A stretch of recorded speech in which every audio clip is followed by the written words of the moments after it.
The future does not look bright for the health sector, and this coming amidst a pandemic. Just a week after the Kenya Clinical Officers Union submitted a letter detailing their demands to the Ministry of Health and their employers, and lacking the response they so much hoped for, the union has opted to further implore the government.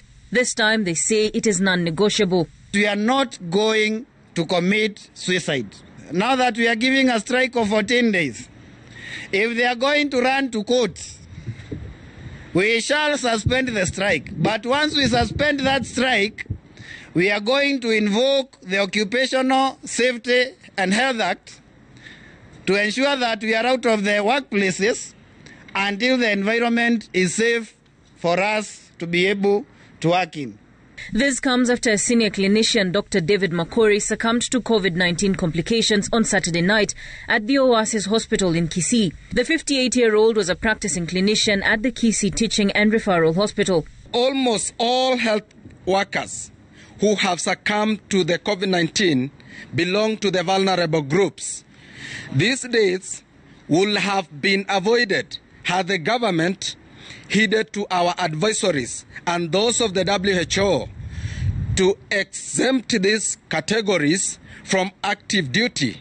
What is just so wrong with this government? Because we have so many health workers out there who are not employed, but we are struggling because there are not enough health workers.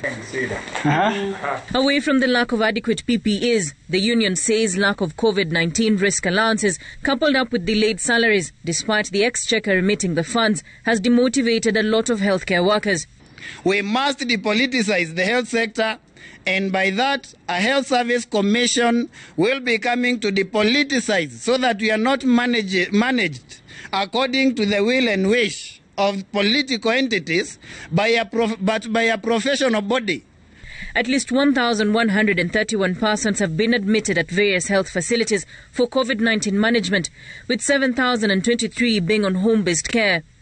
63 persons being admitted at the intensive care unit, with another 76 being on supplementary oxygen, out of which 2 were in the high dependency unit.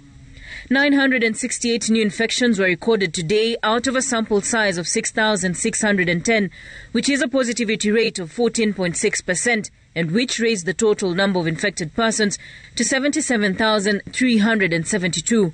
Raquel Muigai, Citizen TV.